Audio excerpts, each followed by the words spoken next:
It's finally here. Dakota Marker Week has arrived. We'll preview the big one going down in Brookings. Plus, the Carson Wentz honeymoon in Minneapolis may be over. Hot Mic starts now. Hot Mic with Dom Izzo. Really? Really, Dom? No. I like what Dom's doing. Okay. Dom Izzo. Jeez, come on, Dom. What do you think I am, a magician? Yeah, I'm fired up, Dom. What else could I say? Absolutely. It was great to get on the field, and then Dom came up to me, and I'm trying to walk away from me. I just wanted to enjoy myself out there. Hot Mic. Great job. There's got to be some kind of intelligent question about something. Coach Dom Izzo, WDAY in Fargo, North Dakota. Can you give me a layup or something? Hot Mic. Presented by Northwestern Mutual. That program is second to none. On the networks of WDAY. You know, if it's not about sports, I find it very hard to concentrate. Here's Dom Izzo. Good Monday morning. Welcome to the Rain Delay Theater edition of Hot Mic on WDAY Extra. KSFL TV, good morning everybody in Sioux Falls. KNBN in Western South Dakota. And Inforum.com. Happy Monday, everybody. The 20th day of October, 2025. Victory Monday for some of you. The rest of us who root for teams that can't get out of their own way.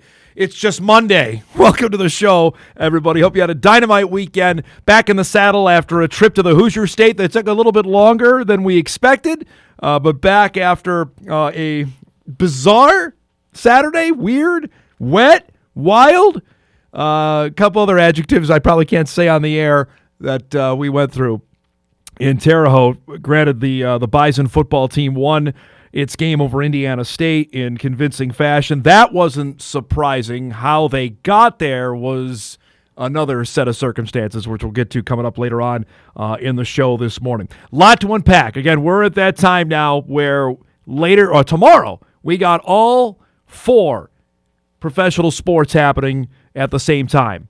Because we got the World Series coming up later this week. The NBA season begins tomorrow. We're in the midst of hockey, and obviously football's going. I believe we have Tuesday night football now for the first time tomorrow night. So, yeah, we're rocking and rolling at this part of the year, and there is no shortage of things. I mean, we could hammer high school football. We're going to do that later in the show with our high school football rewind because the regular season is now done for North Dakota. For North Dakota high school football in 9-man in Class A. 2A and 3A have 1 week to go. We're done in Minnesota. Playoff games start tomorrow, so we've got that. We've got, obviously, the stretch run of college football. There's a game you may have heard about happening Saturday night in Brookings, South Dakota with North Dakota State and South Dakota State, 1 versus 2. Not good enough for ESPN to send College Game Day there. Good enough to be picked for one of its broadcast teams, but that was the whole story on that. If we have time, I'll set aside a little bit of that for later in the show because there were a bunch more, I think, Jackrabbit fans complaining / whining about that than probably need to be. There's a monetary decision that's been made on this, folks, and every business does it. We'll discuss that if we have time later on in the show. But let's start first with what happened Saturday. Now, before we even get to the Bison game, on Friday afternoon, my phone started blowing up, and I think we had it on the show before we even left for Terre Haute, that the South Dakota State-Murray State game, we reported that on the air Friday, that the Jacks-Murray game, which was going to be played on Saturday night in Murray, Kentucky at 6 o'clock, got moved to 1 o'clock because of impending weather that was coming. Then, as we're at the airport getting ready to leave, find out the North Dakota game against Southern Illinois was going to be a 2 o'clock kickoff in Carbondale, got moved to a noon because of impending threatening storms in the area. That was joined then by Illinois State and Youngstown State being played in Normal. That got moved to a noon kickoff as well. So I'm no meteorologist. We have an unbelievable team here. But just common sense-wise, Normal is, I think, 2.5 hours away. Murray is 4 hours away from Terre Haute. Carbondale is not that far from Terre Haute, right? That's a drive. That there's weather around us for the Bison football game that maybe somebody would have the wherewithal, the foresight to say, oh, well, hey, maybe we should move the kickoff up because there's storms everywhere. And we get to the and that did not happen, obviously. We get to the stadium Saturday morning. I got there at 9 o'clock local time. It's muggy. You can feel it. There was just people know what I'm talking about that have been involved with weather like this. You can feel something's coming.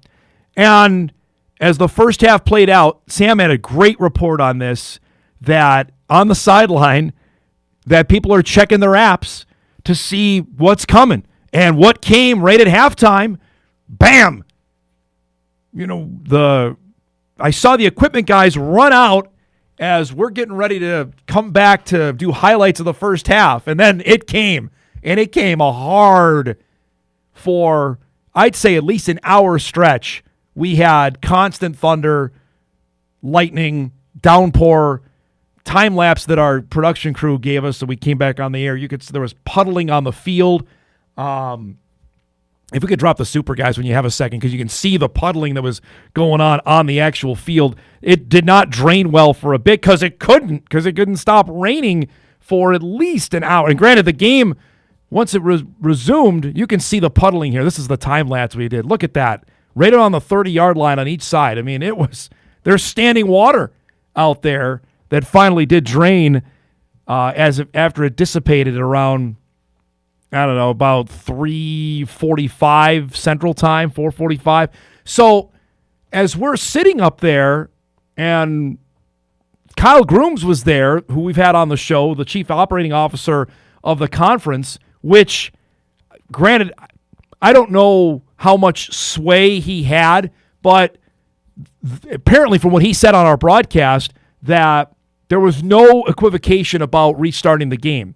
Because we're looking at our Storm Tracker app, and we had different radar broadcasts come up throughout our show that did not look good. And if anybody watched the USC Notre Dame game, they got exactly what we got up in South Bend, which is a few hours north of where we were in Terre Haute.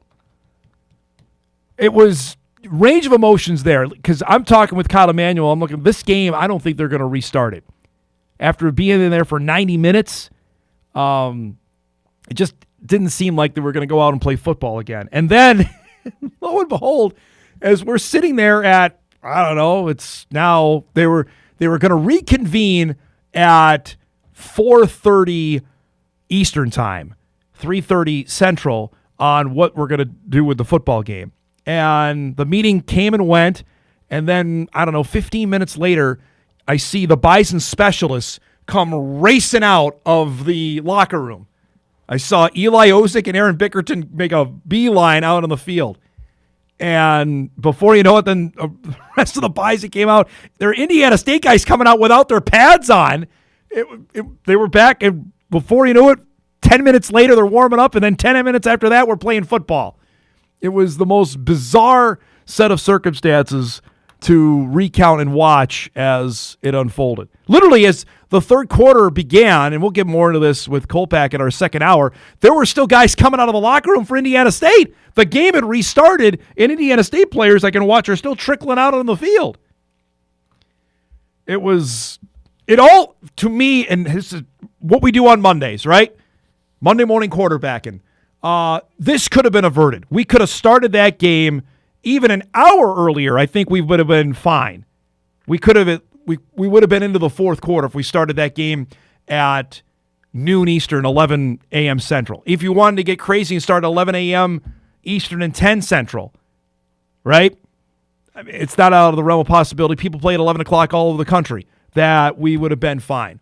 I don't know what the thought process, because we would have been donezo by 2 o'clock Eastern, and we were still muggy then. The heavy stuff came down. It was literally 2:30. It was 2:45. The game was stopped.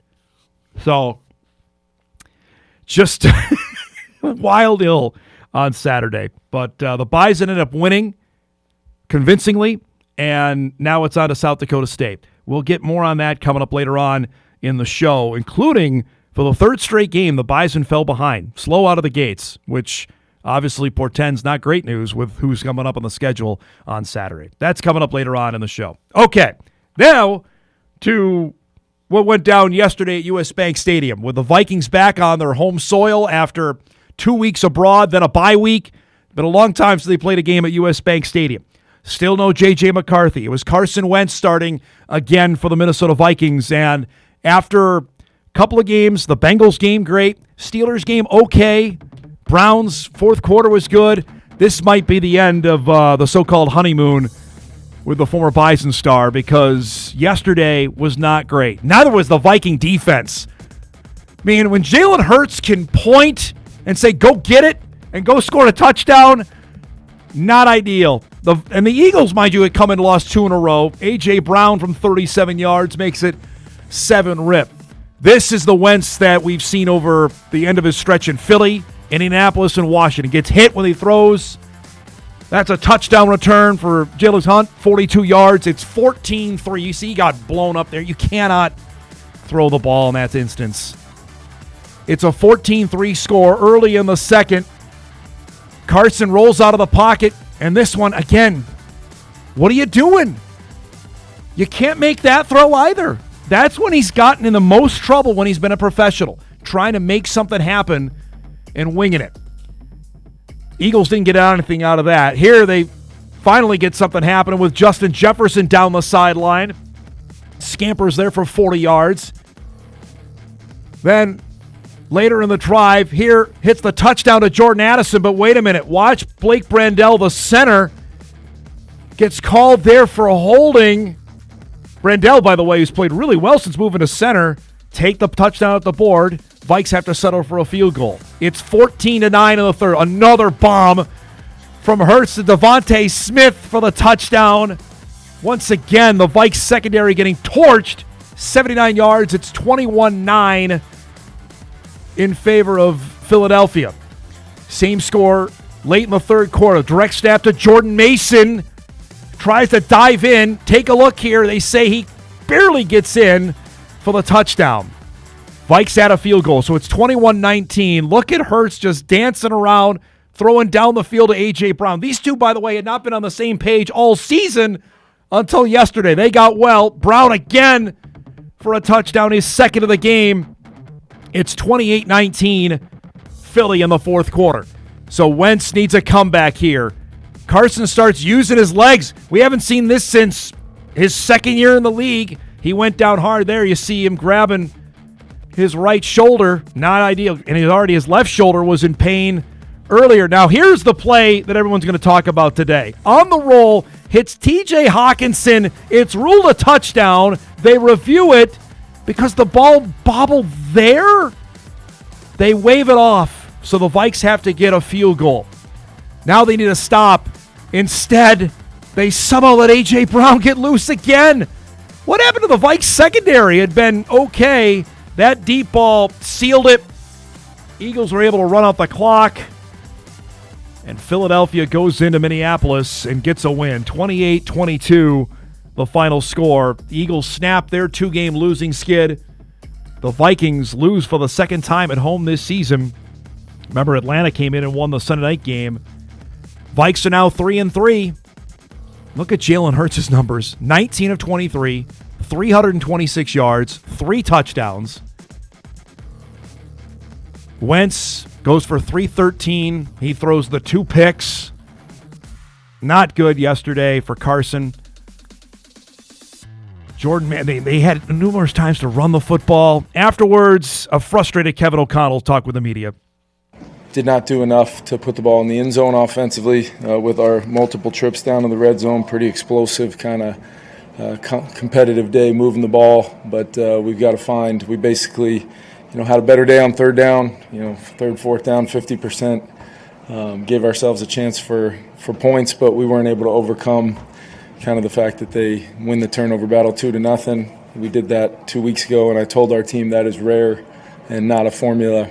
To win games consistently, and showed up again today, and was very unfortunate. But I thought defensively their ability to stop the run against a team that was going to come out and try to run the football on us was a real positive. But clearly a lot of explosives, and Jalen and their offense made some big time plays. I think we first and foremost I thought he competed, and got to see how he comes out health-wise. Took some, he had to use his legs there a couple times on the last drive. We'll see how he turns over. And I know Max was ready to go today, and JJ was the emergency 3, but JJ was able to get some work last week. We'll see how he feels as well. And on a short week, we're going to, put together the best plan we can, and that's also includes the players available to us.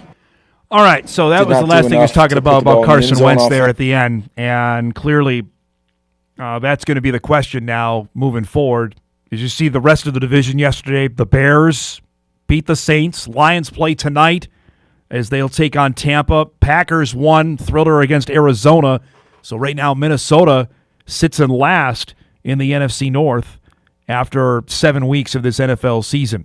Now, the storyline moving forward is obviously going to be quarterback. Now, the dilemma, it's a short week. The Vikings play Thursday night in Los Angeles against the Chargers, and the Chargers got dusted at home by Indianapolis. The only thing good about that game is the Chargers were wearing mustard uniforms yesterday.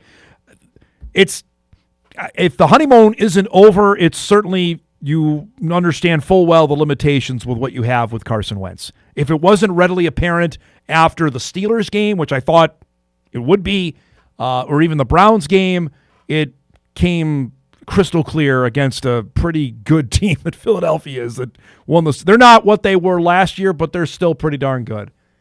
And now the Vikings management, head coach, they have a decision to make on where they want this season to go. Because you saw the upcoming schedule, what they have, the Chargers, then it's a longer week with the built-in mini bye, and then the Lions out of that. Again, McCarthy said last week he's not 100%. Do you somehow rush this? And that's my words, because we don't know where McCarthy is health-wise, and have him play Thursday night in this game against the Chargers? Or do you put Carson out there another start and then say, okay, we're done with that. We're going to turn it over. Whatever happens with the season with JJ after giving him a full 10 days to get ready for the Lions game and then go from there. Knowing maybe, again, what his limitations were in the first 2 games of the season, because the 8 quarters that McCarthy played, 7 of them were bad. The 4th quarter against Chicago in the Monday night opener was it. That's what you have to decide if you're Kevin O'Connell, Kwesi Adofo-Mensah. Because you saw what you have with Carson Wentz. For the 4 games that Carson has played, that's what he is.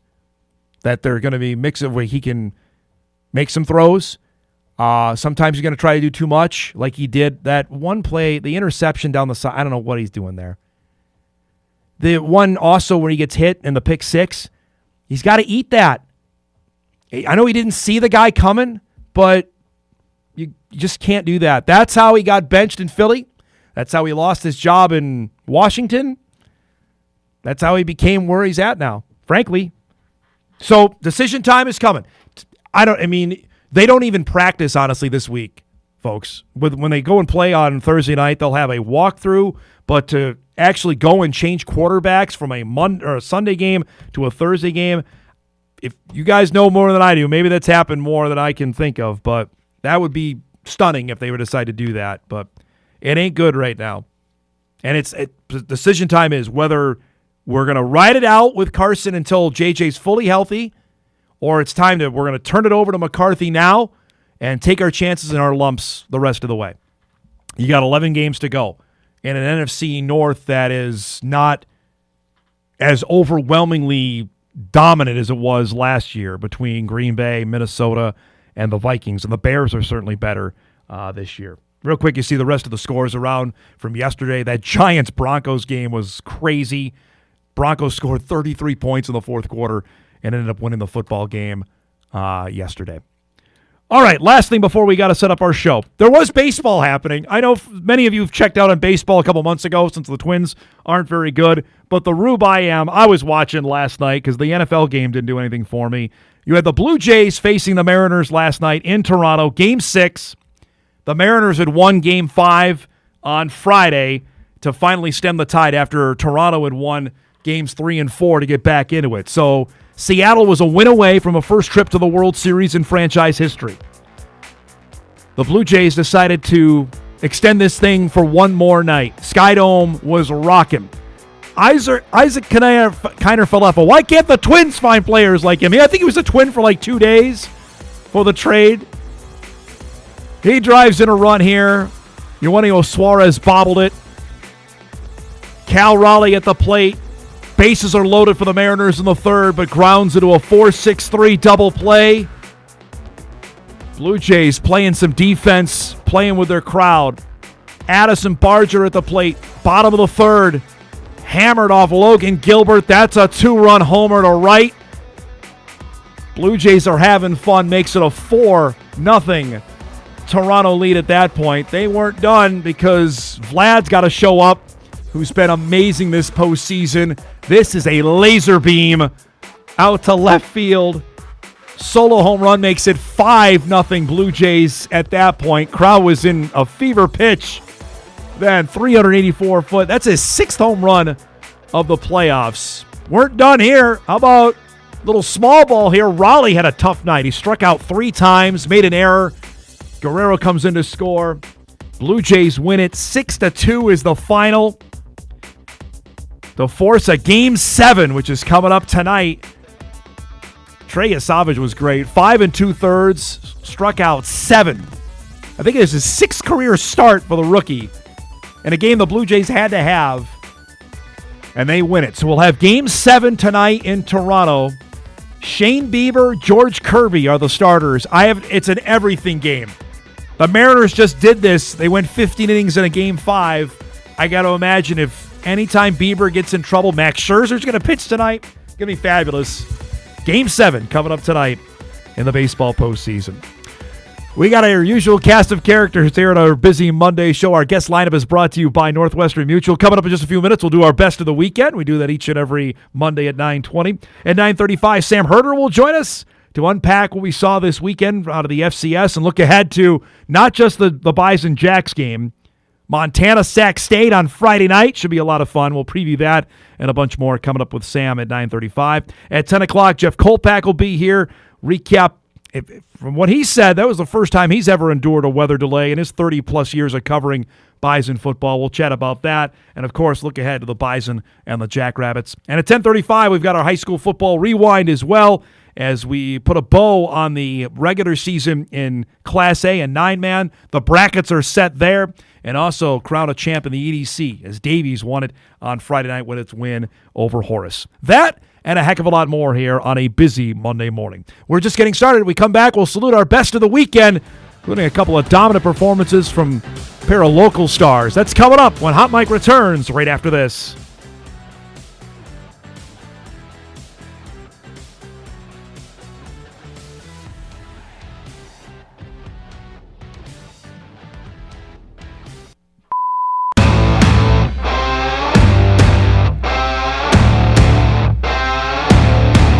We do it each and every Monday. We salute our best of the weekend. We had a lot of candidates to try and parse through. We'll do our best on this Monday. Now, last week we had Cole Heckendorf join us, St. John's offensive coordinator, former Bison standout wide receiver, to preview the Johnnies matchup with Concordia. Homecoming for Trey Feeney from Moorhead, Minnesota. Carson Heggerly from West Fargo, North Dakota. They put on a show Saturday afternoon at Jake Christian Stadium against the Cobbers. Feeney, who got the start, didn't waste any time with a couple of bombs.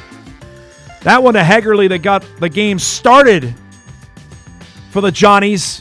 Then the flip. That is a pass to Heggerly for the touchdown. They got St. John's out to an early lead, and they did not look back after that. Feeney was sensational. Another touchdown pass in the corner there. St. John's was up 27-0 midway through the third quarter.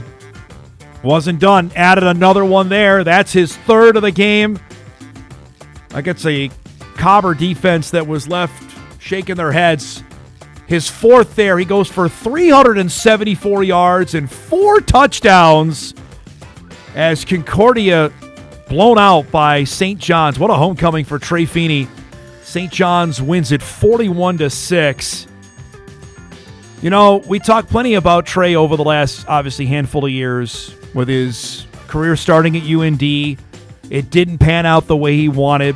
He went in the portal right after fall camp ended last year, sat out the season. Heck, he was back, helped coaching with his dad at Moorhead last year, and his younger brother with Jet being a sophomore. Finds an opening at St. John's. You heard what Cole told us last week. You know, there was a quarterback competition there, and actually they've been rotating guys at St. John's for the first half of the season. They decided Trey got the start, and he didn't do anything to lose the job on Saturday. No doubt about that. What a performance there. Congratulations to Trey on that, and St. John's is rolling again to a potential MIAC championship. Speaking of rolling, UND is doing that. Time for everybody, even Bison fans, they probably don't want to admit it, but UND's awfully good in 2025, and their running back, one of the two, Sawyer Seidel, is sensational, and he was Saturday for the Fighting Hawks in a rout in Carbondale. We talked about this as well last week on the show previewing it. They had never won in Carbondale. Knowing that DJ Williams, electric player, and this is all about Sawyer, but we got to give a shout-out to the UND defense, but Seidel was sensational. 108 yards, 4 combined touchdowns, as UND gets its first ever win.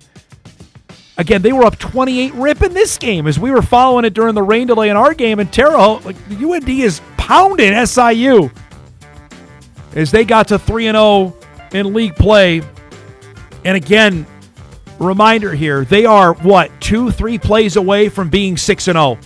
It's just, I know they're not, but that's the fact.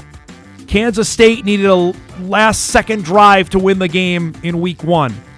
Montana needed a miracle comeback to beat them. And again, UND didn't play well down the stretch there. But in the other games, think about it, what they have done to their opponents here. And this is another one.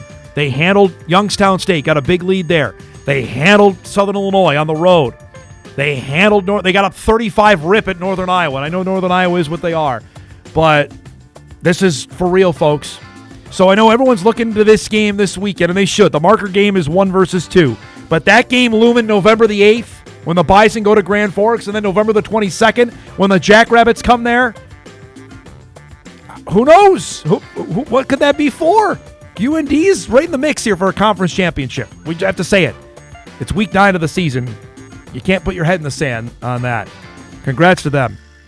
Lastly, for a group of fans, certainly in our offices here, they're smiling today. For others, it's a long one. Friday night, we previewed it, of the Gopher game with Nebraska. I'm not sure if Dylan Raiola is still getting sacked at this moment, but our guy Carter Menz was right in it. Tim Brando was loving him. Menz had a monster game, part of a 9-sack effort. You heard me right. They had 9 in the game. Carter had 2.5 of them. You're seeing all of them right here, including, to wrap it up, this was number 9. Menz got that one. 7 tackles, 2.5 sacks, as Nebraska loses to Minnesota 24-6 in a game I don't even know if it felt that close. The Gophers dominated, and the West Fargo Cheyenne kid, who we had on the show a few weeks ago after his big performance in the Gopher win earlier this season, is just having his breakout year. Third-year sophomore that I know plenty of people back here were saying, well, is he going to play? Maybe he can come back here and play for the Bison. He ain't going anywhere. Look what he's doing for PJ Fleck's defense as Minnesota gets a 6th straight win over the Huskers, led in big part by what Carter Menz did on Friday night. And now you got that one, Minnesota. Now you got the pig game. Floyd of Rosedale is this weekend. The Gophers go to Iowa. That's a large one there, especially considering what happened a couple trips ago. The whole Cooper DeJean not fair catch deal. Congratulations, though. Carter having a great day, great season. know plenty of people in West Fargo certainly pumped about that. That is our best of the weekend. We do it each and every Monday. Those were 3 dynamite performances there. Hard to single that out. We'll break. We come back. Sam Herder will join us to get us ready for another week of FCS football. The Bison of the Jacks. A couple other biggies. We'll preview that when Sam joins us on the other side of the break. We're back after this.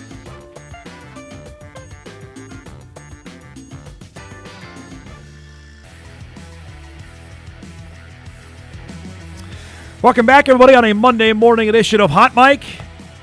Jeff Kolpack will join us about a half hour. We do it each and every Monday at this time slot. Talk to our guy, Sam Herder from Hero Sports, BetMGM, to unpack the weekend that was in FCS football. Of course, look ahead as we've got 2 dynamite games ready for some national television coming up on Friday and on Saturday. So here we are. We're halfway through it. We were just visiting off air that the game Saturday in Terre Haute, if it does, all I'm thinking of is what happened with Davis and Mercer, because I had people asking me, well, okay, what happens if they can't play? Is it a full game? Is it a no contest? All I'm thinking is of what we talked about to start. The Davis-Mercer game was further along. That game was in the middle of the fourth quarter when they stopped that and didn't restart it, and it went down as a no contest. All I can think of is, okay, if this game doesn't resume, how that's going to affect the playoffs going forward.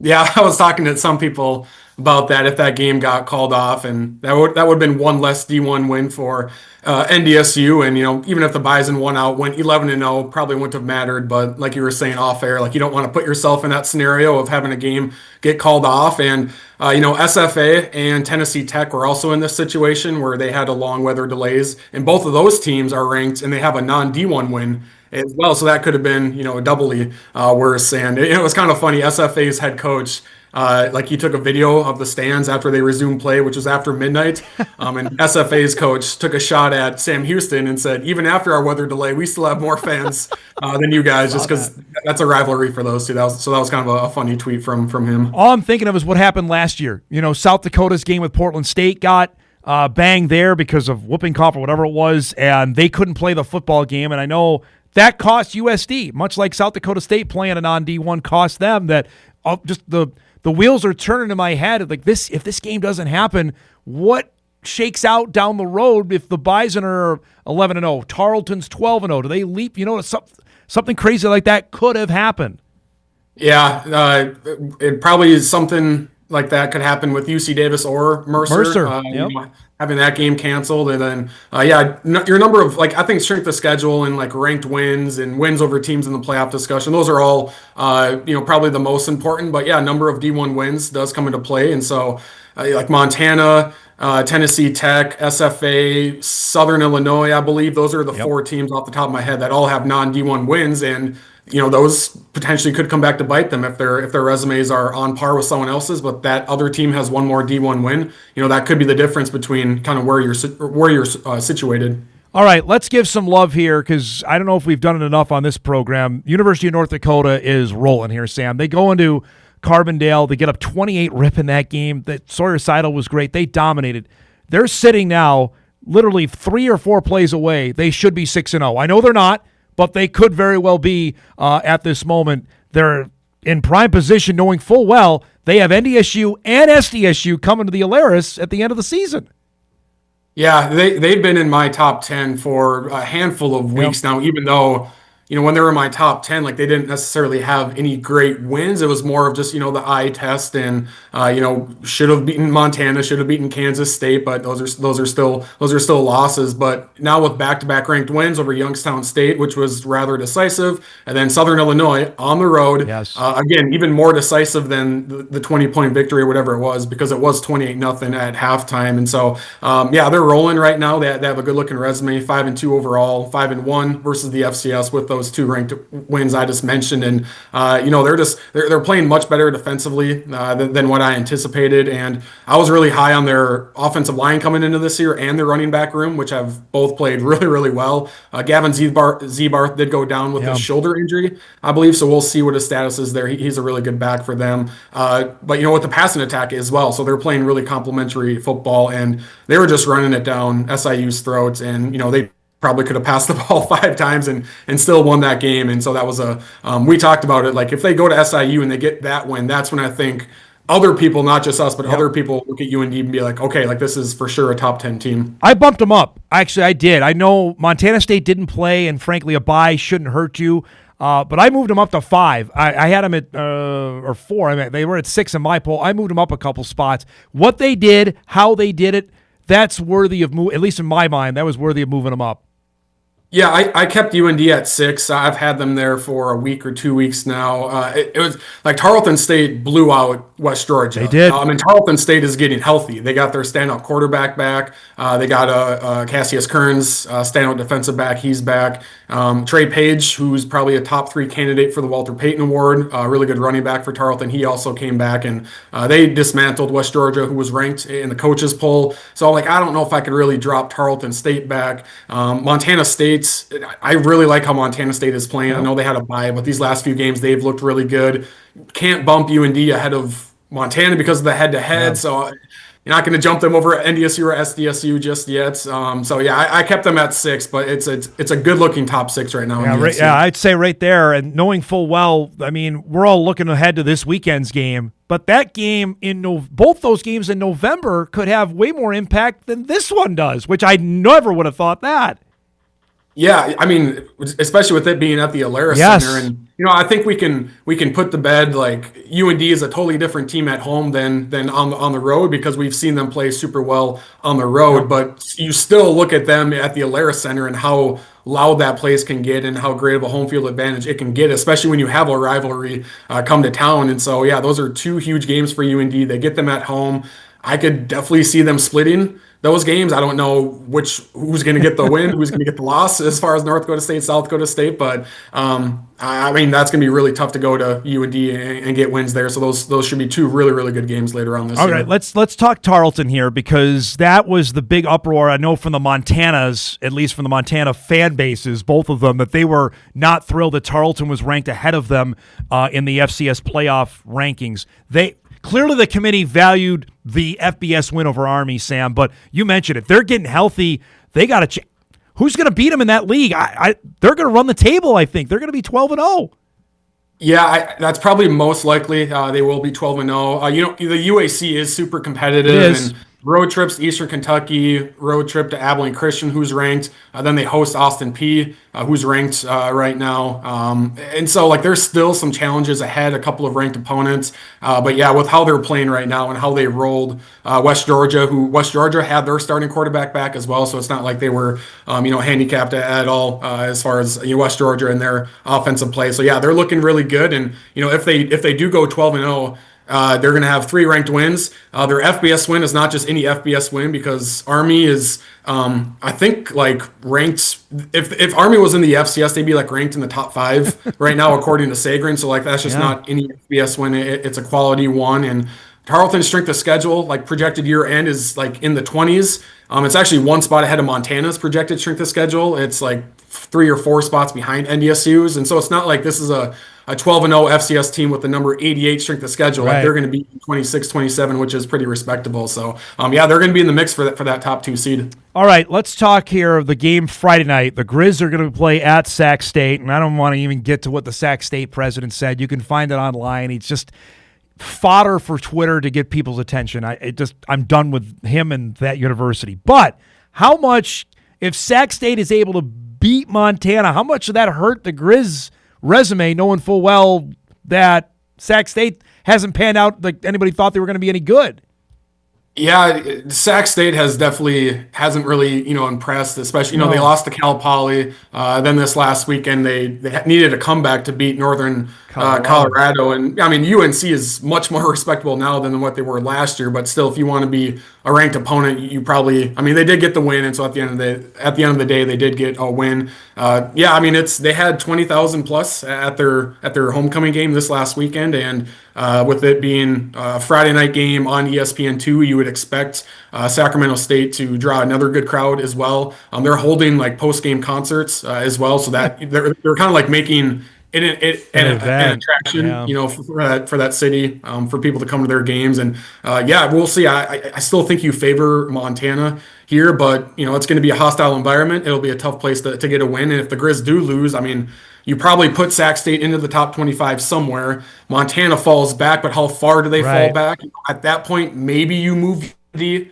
ahead, even though Montana has the head-to-head, but just based off of how teams are playing lately, at that point you could probably move UND, ahead of the Grizz. So I don't know how far they'll still stay in the top 10. I'm sure the Grizz, if they were to lose, just because they still would have a nice resume. But yeah, this is I think Montana is going to go undefeated up until the brawl. Then we'll see what happens there. But if the Grizz do trip up, like the most likely time they would trip up would be this week, just because I think Sac State's going to put a lot into that game, and like you said, their president, like he's delivering a promo during halftime, like hyping it up. So it should be a really fun game to watch. All right, the question in both the Dakotas is Chase Mason's ankle status. For those that missed the game against Murray State, he ran in a touchdown. He did not return after that, seemed gimping on an ankle there. His status is completely up in the air, Sam, for the game on Saturday, which is a huge deal. I mean, now granted, the Jacks won with their backup and Luke Marble at quarterback, but this is a monster question about what his availability is for Saturday night. Yeah, it's definitely a difference maker whether he can play or not, and we probably won't know until we see him, warming up Saturday before the game, because there's no required injury reports or anything in the FCS, and so Coach Jackson doesn't. I'm sure he'll be a little coy about it and say like we're monitoring things and we're hopeful he'll play, like however he'll phrase it, but probably won't specify the injury either. We think it's probably an ankle, but we don't know for sure because we didn't really see when it happened. I feel like it probably happened earlier on in that drive. Potentially there was a fumble at one point and he recovered it, and it looked like his ankle kind of tweaked a little bit there. But we don't know if it's ankle. It could be a toe that got stepped on. It could be a knee. Like we really don't know. And the broadcast didn't show him on the sideline, or at least the Murray State's broadcast didn't.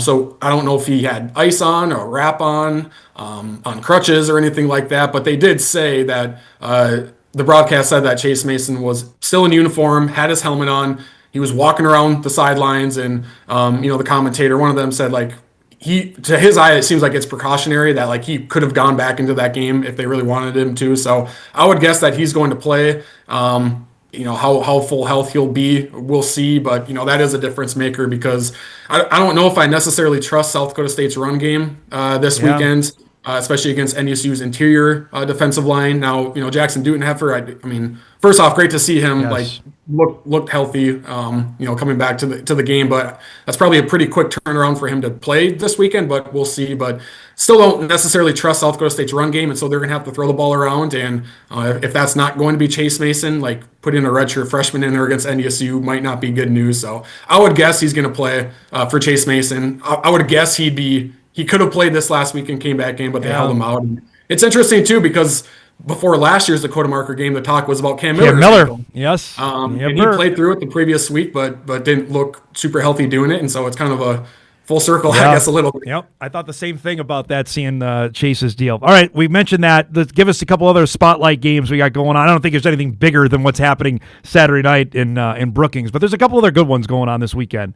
Yeah, the Dakota Marker highlight game for sure, but the night before, Montana goes to Sacramento State. We touched on that one already, but that's an ESPN2 matchup. Super intriguing there. Another good one in the Valley, going back to the Valley, Illinois State goes to South Dakota.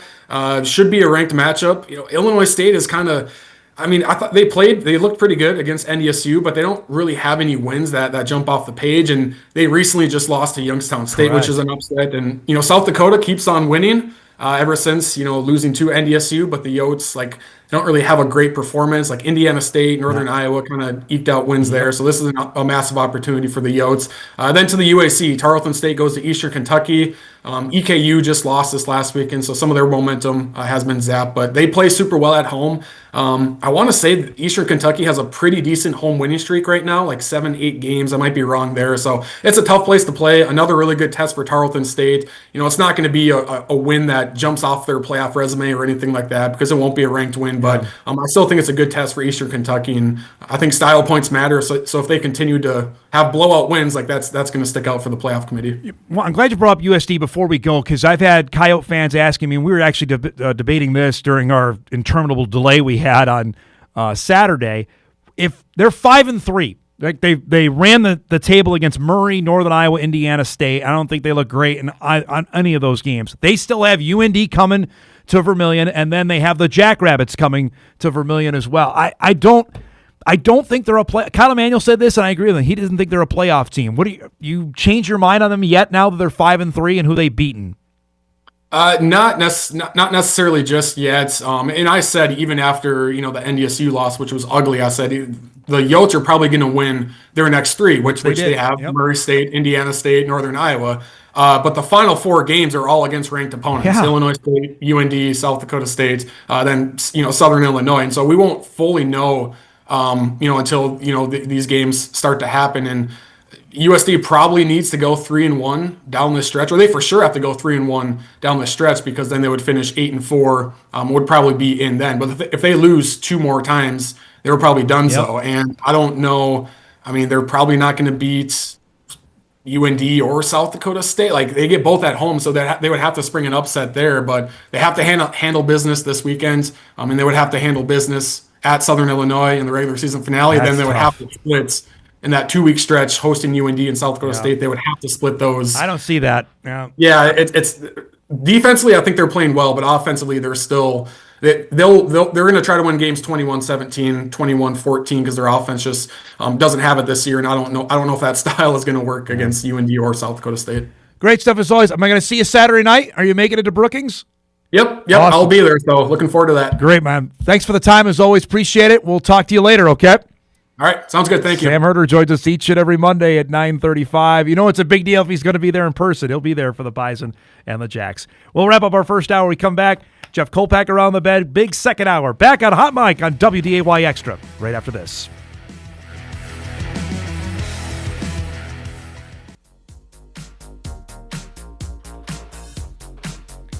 All right, wrapping up our first hour. Poll question is out there on our Hot Mic Twitter page today. We know the Bison Jacks game is going to be on ESPNU. I'll give my thoughts on that if we have time later in the show. But as a viewer, do you prefer a national or local TV broadcast of your favorite team? And this is not, you don't have to pat my own ego. If you don't want to hear from me, that's fine. I don't care.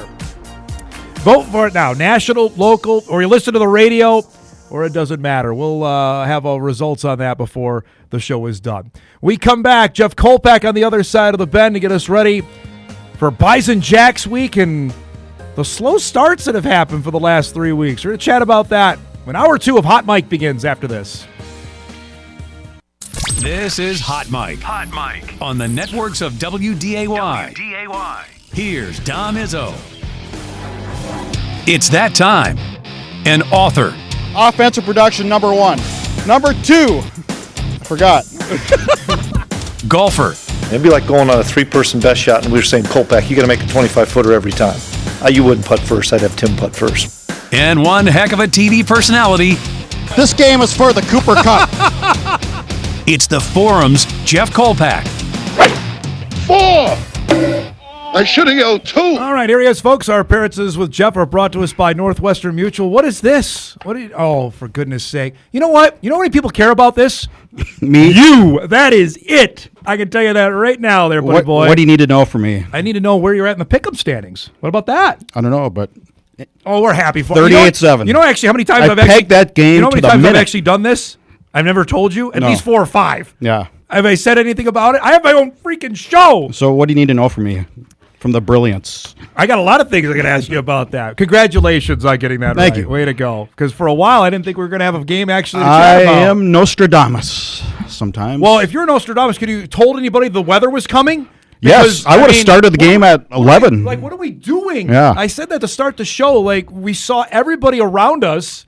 Murray got moved up. SIU got moved up. Illinois State got moved up. But apparently, Terre Haute was going to be immune to what was coming. And Terre Haute looked more in the line of fire looking at the FutureCast radar from our weather app. So, in your 30-plus years of doing this, that you never had that happen before? Nope. And I don't remember anything close to that, really. I guess that's part of covering the team in a dome, and domes all over the Midwest, but I don't even remember anything remotely resembling that. No, all of that was bizarre. All of it was... It was chaos. Yeah. It was just chaos. And, are they going to resume? When they're going to resume? Are they going to call it? Right. How long do you wait? Well, do you wait till 8, 9 at night? And from what I gathered talking to Kyle Grooms, I think they were going to wait this out as long as they had to. But here's the thing. The weather looked worse, and it did. It rained again. I know it rained on us when we were getting ready to leave. I'm sure it did with you guys. And then when we got home, I flipped on the end of the USC Notre Dame game, and it was pouring in South Bend, which is straight north of where we were. Yeah, and then it's just... there's no rooms in Terre Haute on Saturday. No. We're thinking we're gonna have to stay in the airport or something because the Covered Bridge Festival took all the hotel rooms in Terre Haute. Yeah, it was a bizarre. The whole thing was a bizarre situation. We're gonna get to Jeff's 3 stars in a moment. Let's start though with because I got 2 emails on this to ask you about. To ask Kolpack, what is up with the Bison slow start? Actually, I was talking with our general manager, Josh Rohr, about this when we got into the station today. This is 3 straight weeks now. The opponent has scored first, and we're going to go through a sequence of plays here. Granted, if Peyton's pass isn't intercepted, the Bison are going in for a touchdown, yeah, they score. And we're not having this conversation. But obviously, they did throw an interception. So the interception happens, and then after that, Indiana State runs a fake punt, and they took off after that. I have no explanation other than it's a trend now. 3 games is a trend, is it not?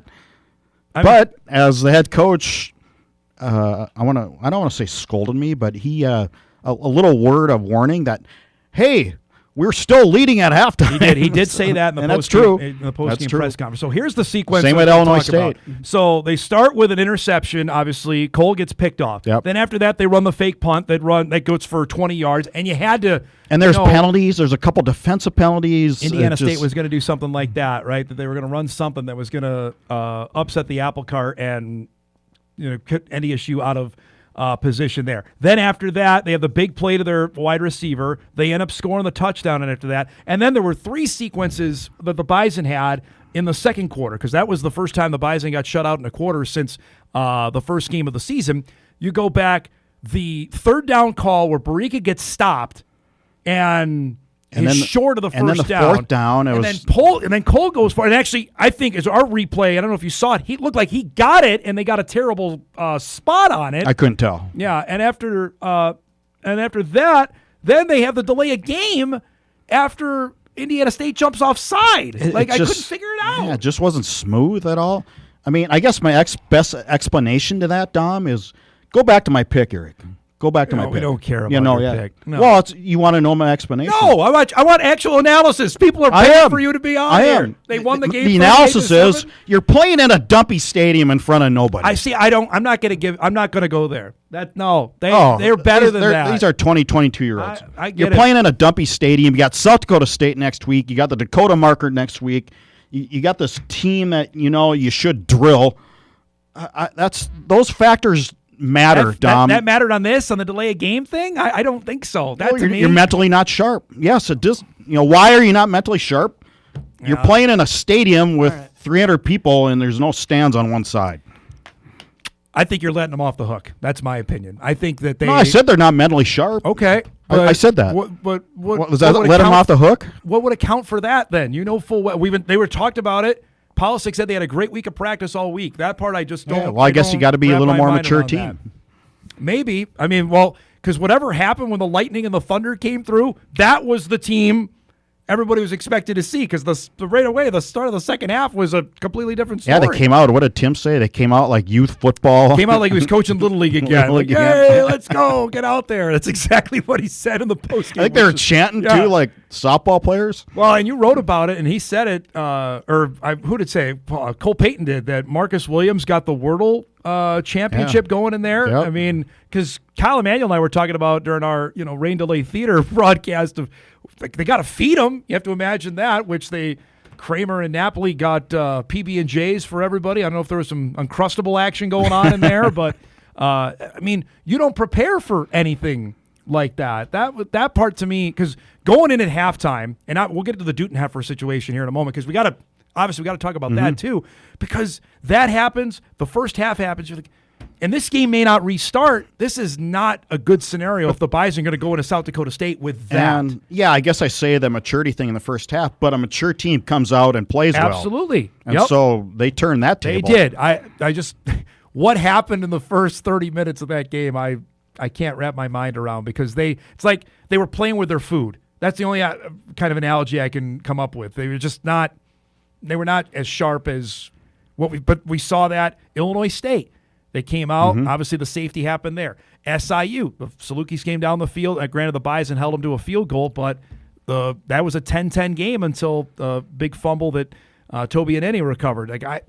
They can't do that this coming weekend. I'll say that right now. I Probably don't care not. who the quarterback Nope. is, because that environment down there is going to be electric. Going to be on fire on Saturday night down there. It's going to be one of the rare games where in FCS, when you go to an opposing stadium, sans the Fargo Dome, where it does matter. You're going to have to do the signals, the hand signals, the silent count, all that stuff. All right, so let's talk about the Jackson Newton effort play. We're not going to show the replay again. Please It's don't. It's not great.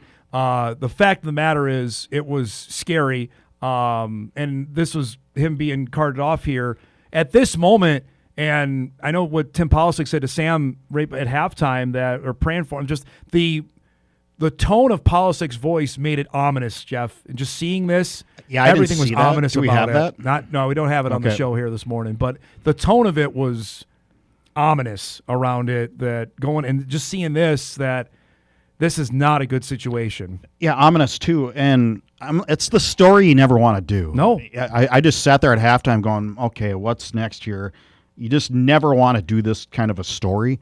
And that's what was going through my mind. And then to see this, I got the text message that he was back. I'm like, holy Christmas. And shout out to Kyle Strecker, one of our photographers during the game, found him and got this because we had this on the air during the broadcast. It was fantastic. Yep. And just that alone, I got more reaction on that on my social media feeds that we showed that than anything during the game. Yeah, so did I. I put out the text that early indications report that it's nothing serious.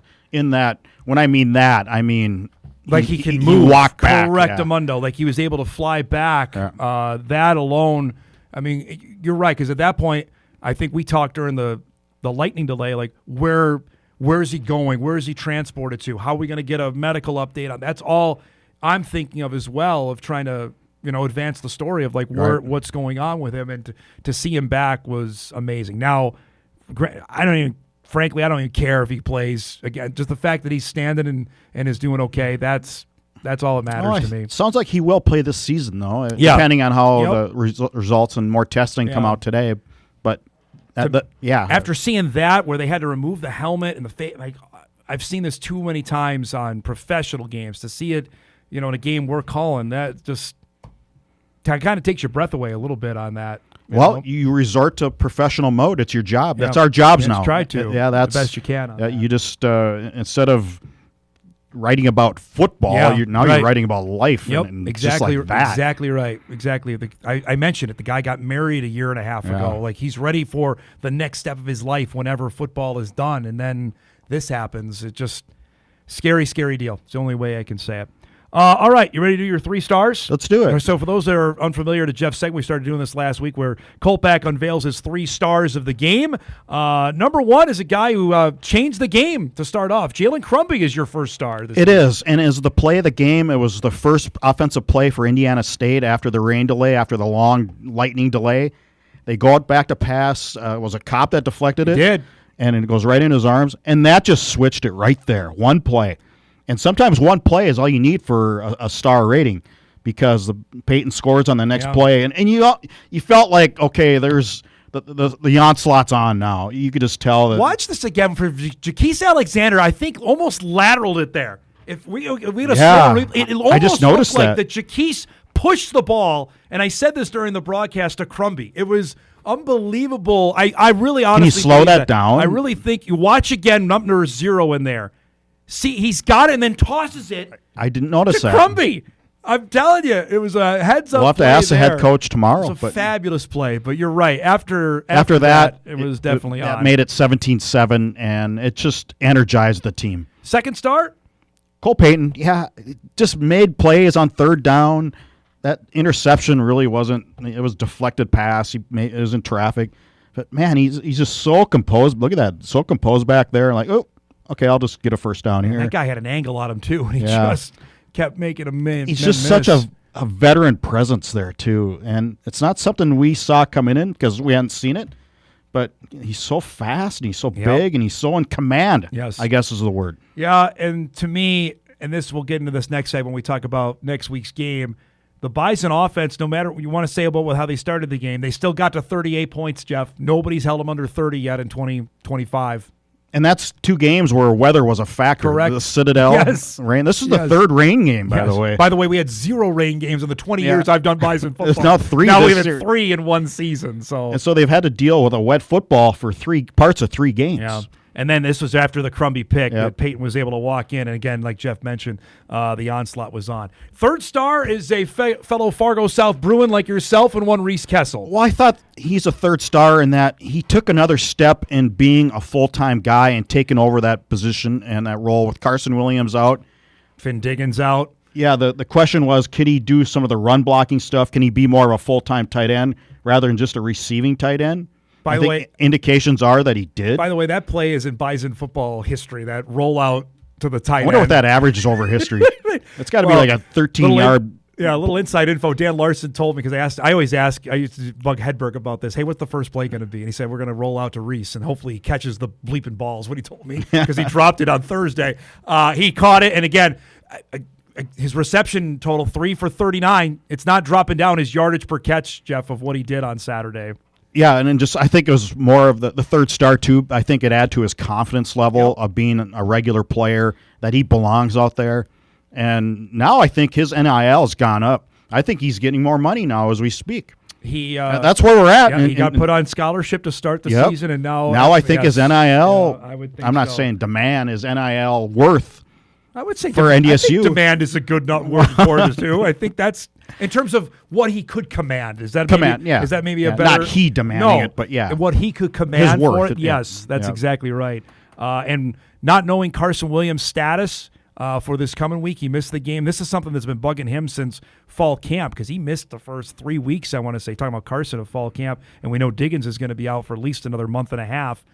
It's going to be number 81 that's getting the lion's share of the reps there at tight end. Any problem with those 3 stars? No, Who would you have? No, I would agree with I would maybe do a bonus to Kopp. I thought Logan. Yeah, Kopp I was thought about flying. he was all over the He place. Was flying. He was responsible for the Crumby pick. He had a couple TFLs, and I would also give another slight start to Peter Haugo. Haugo was good. I know it came in the second half, but he was he led the team in tackles. Yeah, there's a scenario I think down the road where they can envision Donovan Woolen, Peter Haugo, Ray James as the starting linebackers. They would be A-okay with that. You're saying you're going to keep Woolen. Well, that's his worth is up. His worth is up there. No doubt about that. Let's break. We come back. We'll get you ready. Dakota Marker Week is here. Bison Jackrabbits coming up on Saturday night. We'll talk with Jeff about what SDSU is coming in here with an unbeaten record, but a quarterback question, at least in terms of health-wise, for the Jacks. It's coming up. We come back.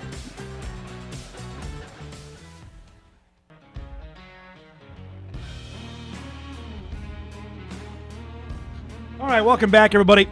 A few more minutes here with Kolpack. His appearances are brought to us by Northwestern Mutual.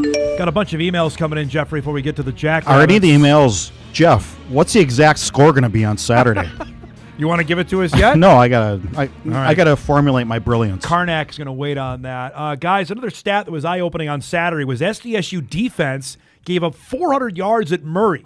Is the defense as good as past? I believe it is. I think it is. I think there's a lot of yards I don't think I don't think they'll ever be as good as they were in 23 team. 23 defense was outstanding. That was pretty stout. Yep.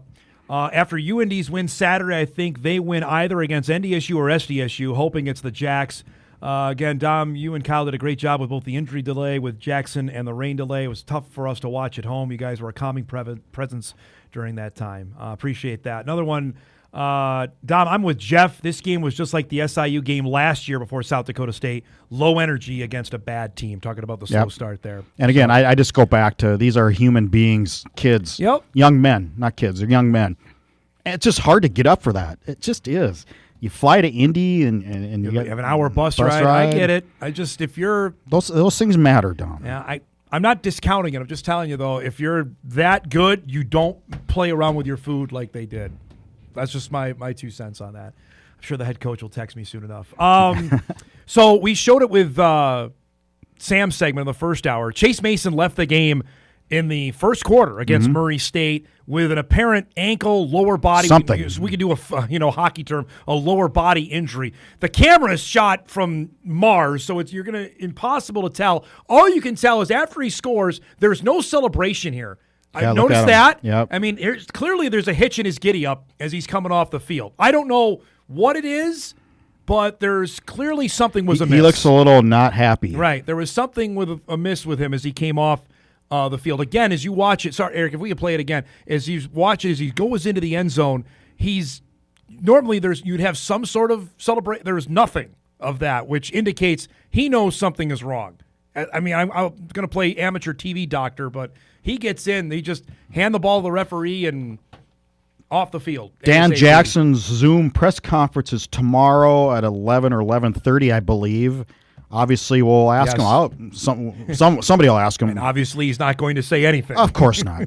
So we will not know this question until 6:15 p.m. during warm-ups. Yeah, I was going to say, probably. I don't think on Saturday. I don't think there's any way he doesn't play unless it's something beyond like Achilles, something. There's no way he doesn't play in this game. A little surprising this year. He's averaging 2.5 yards per carry. We thought that would be a lot better than that. The Jack offense has been fit in starts. They've had moments where, look at Youngstown State. They couldn't get out of their own way in the first half there, then turned it on in the second half.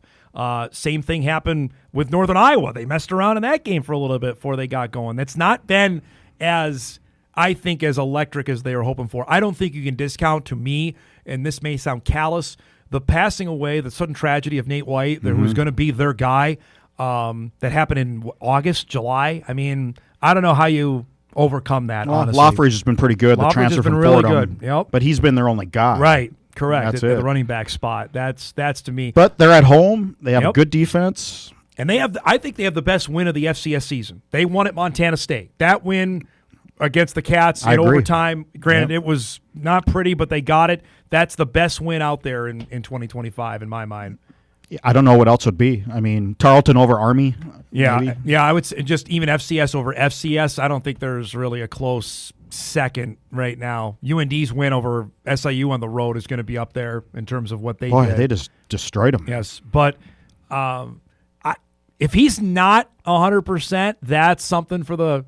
Granted, the Bison defense might be without one of its main guys in Jackson Dutenheffer up front, so that's something to watch. And Sam and I were talking about this in the first hour. Cam Miller had his ankle injury happen 2 weeks prior to the Jacks game. He was not great against SIU. He was certainly better against SDSU. I'm interested to see how much that, because Mason's a mobile guy. He just doesn't stand back there and throw it. He's moving around. That's his game. Yeah, and he's big. He's strong. Yep. That's why I'm surprised by his yardage. I mean, it must be a lot of sack yardage there. But, there is. Yeah. Because he hangs onto the ball too long as well. That was at least the case early in the year for the Jacks. So the game to open the year for them, he took too many sack. When they played, Sac State, he was hanging onto the ball way too long there in that first Isn't game it great, though, we have a game like this finally after that non-conference schedule, after... Well, unfortunately, and you've Terre Haute after... right. I mean, how many games we're going to have like this? We're going to have 2 or maybe 3 a I year. mean, I know Illinois State and Southern Illinois were nationally top 10 teams when the Bison played them, but it just didn't have that top 10 feel of a game like this does. Like the UND game most likely will. Oh, I think for what we're looking at now, that game up there may mean more nationally than this game does, and I would have lost all my paychecks on that if you would have told me that in August. I'm going to go out on a limb and say the Bison won't have trouble getting up for this game. Oh, yeah. There's a slow start here. Yeah, get out of here. Yeah. I am interested. I know I don't want to spoil your whole story because I've had numerous discussions, not only with people in this building, the Jacks lost too much. The Jacks aren't going to be very good. I maintained it. You and I argued about this on the show. I told South Dakota State's not going anywhere. I don't care what they lost. What they brought back was pretty darn good. But what Jackson added in the portal has been pretty good as well. As hard as it is for me to admit this, you were right. You were right. Thank you. You were right.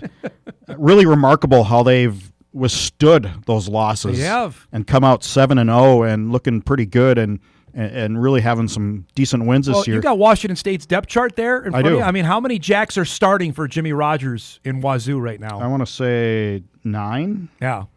1, 2, 3, 4, 5, 6, 7, 8. Yeah, not counting. And there's a bunch there's 15 or 16 in the 2 deep. In the 2 deep, and that doesn't count the 2 that are starting at Northwestern right now. Griffin Wilde and Evan Burston are starting for David Braun in the Wildcats right now. That's what they lost. Yeah, remarkable. Yeah. So it goes to show that with the transfer portal, if you lose that many guys, it doesn't mean it's your Dr. Death. Yeah.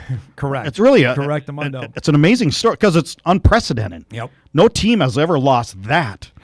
If another email comes in, just to analyze the importance of the next two Bison road games, if NDSU loses both, are they fighting for a seed? If they lose to the Jacks and they lose to UND, the answer to that would be yes. I think you could fall from number 1 without question to number 9 to maybe playing on Thanksgiving weekend. I would think with how tight it is. I mean, the Bison have they have 3 ranked wins. You know, whatever we want to say about South Dakota. Montana State was ranked 4th with 2 losses. Right. So it's jumbled. I don't. You have to tell me what happens in the Brawl UND of the was Wild ranked game. 8th with 2 losses. You got to tell me what happens in the Brawl of the Wild game. How many Valley seeds are you going to have? That's the thing. With 7 new people on that committee. Last year, I mean, we saw it. The Bison were 2, the Jacks were 3, Coyotes were 4, which was unheard of. But that was correct. I don't know if you can count on that. But they got it right this time on the first reveal. So far, yes, but we haven't had any of the big games yet. I know, but...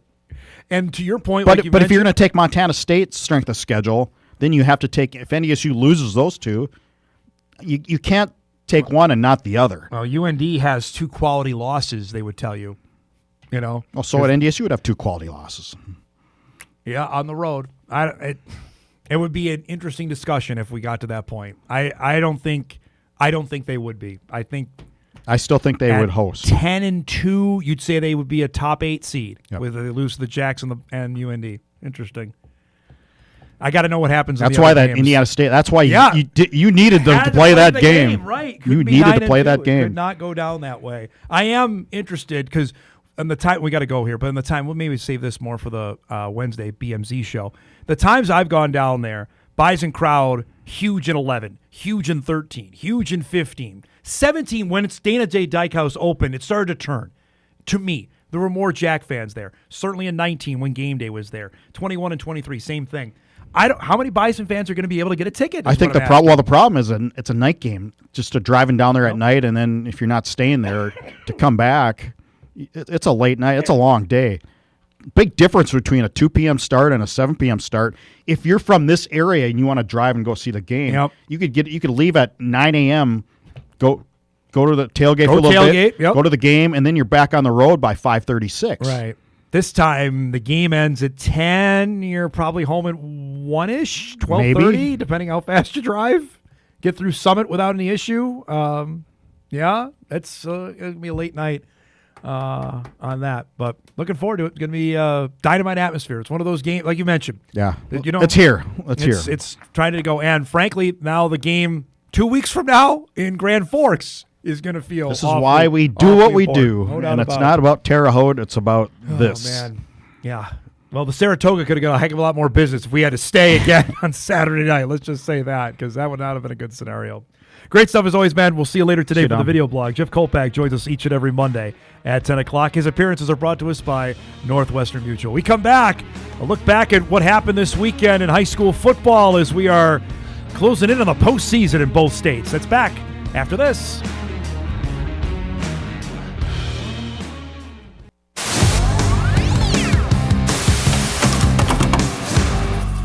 All right, we do it each and every Monday, our high school football rewind. We're into this part of the season, folks, where it's almost over, which I hate it because we look forward to it so much, but we're down the stretch run. 9-man Class A playoffs begin this week. Minnesota football playoffs begin tomorrow night. We've got 1 week to go in the 2A and 3A season in North Dakota. In 3A, the EDC championship is over. Davies won it thanks to their performance on Friday night. In a defensive duel, they knocked off Horace 16-6 to win the 3A championship. Behind a tight, defensively, they've been great all season long. Offense, they did what they needed to do. Again, they're going to grind it out and make some plays. They actually made a passing play. They got some big-time yardage for them on Friday night. But it was enough there for, as you see, they hang up that championship They won it 16-6. So the 1 seed situation is over in the EDC. Davies will host throughout as long as they're alive in the 3A playoffs beginning a week from Friday. Horace right now holds the 2 spot. Horace ends the regular season with Shanley. And Shanley now, we showed you that game on Friday. They're lost to Cheyenne. Now the Mustangs have elevated themselves into the 3 spot because they have the tiebreaker. Shanley could be sweating this out. If Shanley were to lose to Horace on Friday, they would then have to sweat out that Cheyenne-West Fargo game, because if West Fargo beats Cheyenne by 13 points or more, West Fargo's going to the playoffs and Shanley is going to be left home. So there's some drama here for the last spot. But Davies is in as the 1. Horace is likely going to be the 2, although that depends on a couple other factors in that game. Obviously, that Horace-Shanley game Friday night becomes uber important in 3A. Meanwhile, in 2A football, the rivalry game set up this weekend. Kindred and Central Cass will have it for you on Friday night on Extra. Is for the 2A championship. Because of the results that happened on Friday, Central Cass got a big win as they beat Central. Devils Lake beat Dickinson. So Central Cass has elevated itself now to 3-1. Now their loss, Central Cass, is to Red River. But it's pretty plain here. If the Squirrels beat the Vikings, they win the 2A championship on the EDC side. Will be the 1 seed. You see Central and Red River play also. The Cushman Classic game is this coming Friday, and that's going to be for positioning as well. But those are the 4 that are going to make it out of 2A football in the EDC. Meanwhile, out west in the WDA, again, another rivalry game to decide things this weekend. Century plays Bismarck, and that's going to be for everything. Each of those teams are 4-0. And Mandan and Legacy each at 2-2. You know, Mandan has clinched a playoff spot, so we know the 4.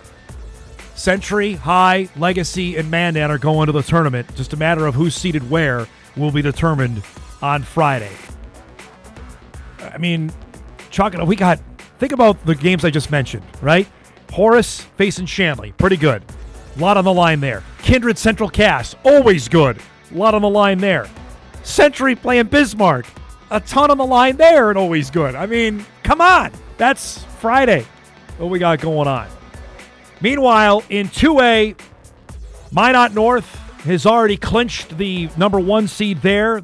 The Sentinels will host to the Dakota Bowl by virtue of their win over Devils Lake. The Firebirds are at 3-1.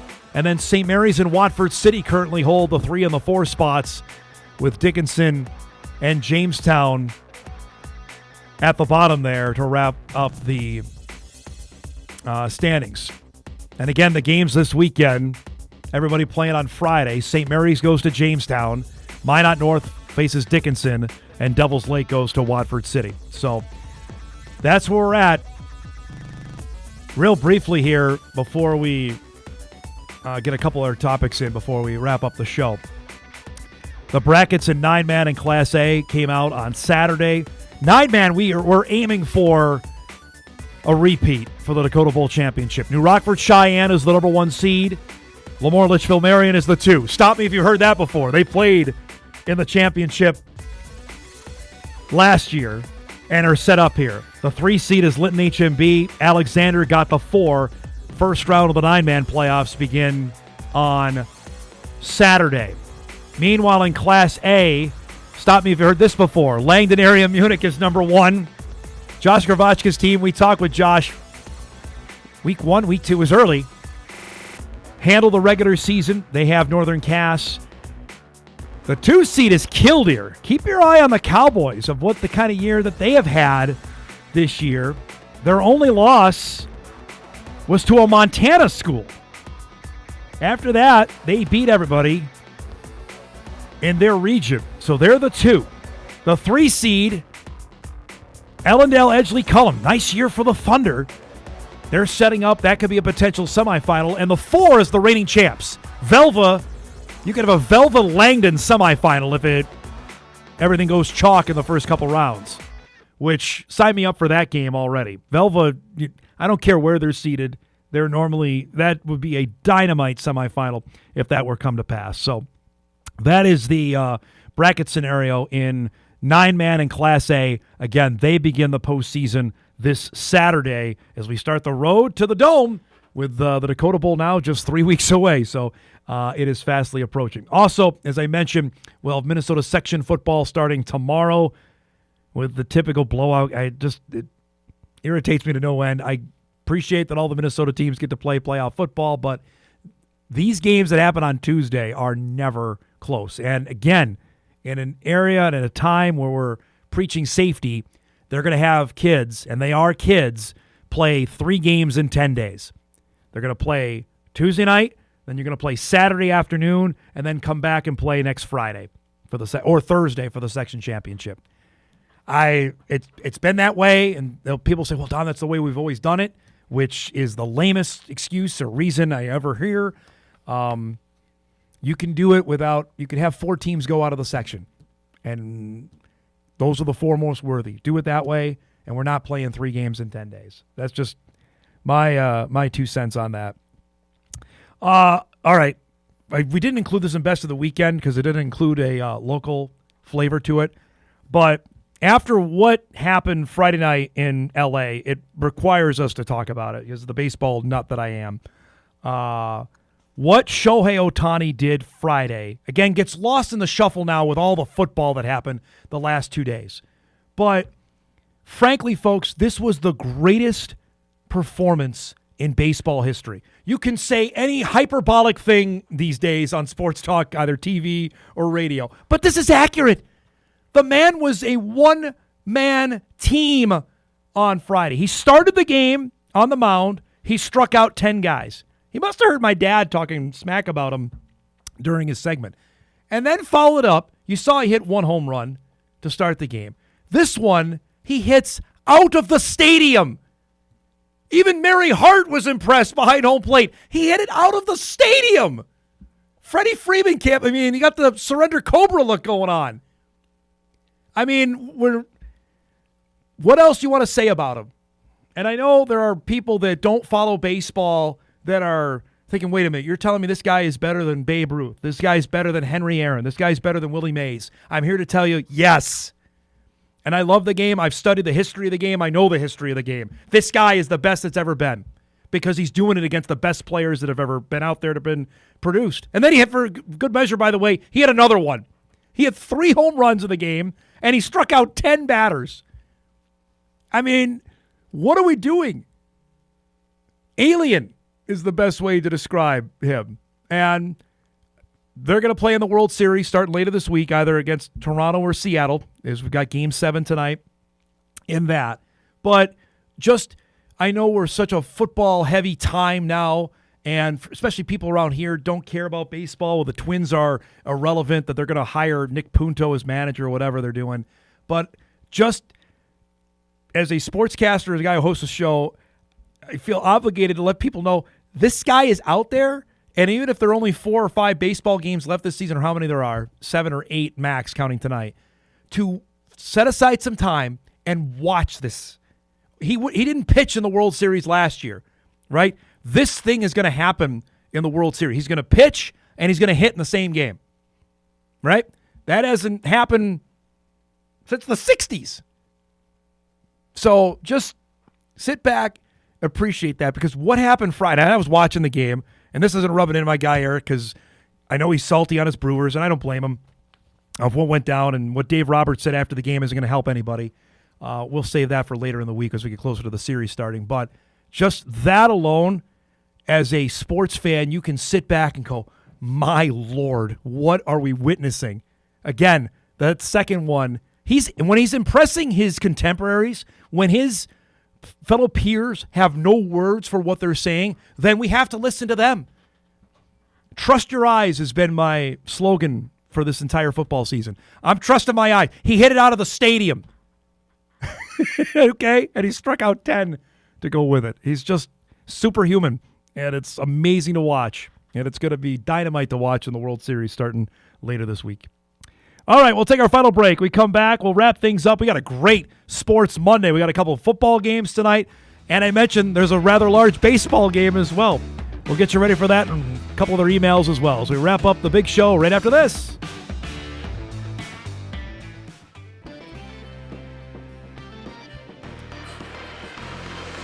All right, wrapping things up here on this Monday morning. The hits just keep on coming from my guy. This is a statement just put out from the Wisconsin athletic director, Chris McIntosh, because we've been talking about it plenty, fully in support of head coach Luke Fickell. After the Badgers were shut out again on Saturday to the Ohio State, Wisconsin has not scored any points in its last two games. This might be the kiss of death. Like anytime a general manager or owner comes out in support of said coach, manager, whatever, then the axe normally happens to fall. Now, the report yesterday I'd read is that they have no intention of firing Luke Fickell. I only bring this up because there are plenty of Bison fans who have asked me, well, if the Wisconsin job opens, would Tim Polisic be a candidate for it? I would tell you the job that opened yesterday that you should be on the radar for is Colorado State. Colorado State fired Jay Norvell yesterday after they went to a bowl game last year, but they've been dreadful. That's a school. Polisic has intimate knowledge of the league, obviously from his time in the Mountain West Conference, that I don't know what they can pay, but that would be one, if you're a Bison fan, I'd be wary of, just to put in your back pocket. But apparently Luke Fickell's not going anywhere. Because according to what McIntosh says here in this statement, they got to spend more. They got to raise more money. So the buyout is over $20 million for Fickell as well. So, hey, at least the Packers won yesterday. You got that going for you because it looks like you're not going to get your wish on at least right now. That's about the only saving grace. And McIntosh, apparently, I didn't even know this. He's from Wisconsin too, so he's going to get the axe, I hope. Wow. The only good thing, both of them, I hope they just clean house. The only hope we have right now, the one thing that he's done that is smart is hire Greg Gard for our basketball program. Oh. That's the only thing. See, in the statement it says here, while our coaches, staff, and student athletes continue to demonstrate the work ethic and values that represent UW football, the results simply are not what any of us want them to be. Coach Fickell sees the potential in what this team can be, as do I, and he shares the same disappointment and frustration. Our student-athletes continue to stand and fight with character and pride as they battle through this moment of adversity, and they deserve all of our support. That's what Barry Alvarez said as well. He was getting on Badger fans for booing the team when they got booed off the field, whatever game it was. But it's not been pretty in Madison. So at least that's out there today, because clearly they're seeing what's out there in terms of what people are talking about with the potential of them moving on. Now we're up to double digits in openings in FBS jobs. We're up to 10 in the middle part of the season. After Florida opened, they fired Billy Napier yesterday, and then obviously Colorado State moved on from Jay Norvell. Just keep it in your back pocket, folks, as we move on throughout the season. All right, before we do what to watch, let's do our I got to do our poll question here because I'm interested in this. We were talking about it earlier, that the Bison game with South Dakota State is going to be played on ESPNU on Saturday night. Now, real quick, I can tell you, last year, the Jacks-Coyotes game got 36,000 people, viewership-wise. Nothing. The Bison might bring slightly better audience to that. I can tell you, if we had the game on WDAY, we would double that. We would double that in terms of total viewership. It's the way it is. They made the deal, the league with the Missouri Valley Football Conference, but I would say, and Midco would do a pretty healthy audience as well if they had an opportunity to broadcast the game. To me, it's the viewers that suffer. It's just me, because I don't know how many people actually have ESPNU. I know people have main ESPN and ESPN2, but I don't know if they have ESPNU. I know you have the app. You can watch it that way, but just people like to watch it on television. So let's do our poll results here. Would people prefer the local or national broadcast? 65% say the local broadcast, 18% with the national, 13% it doesn't matter. Appreciate people chiming in on that. All right, let's do some what to watch before we get out of here.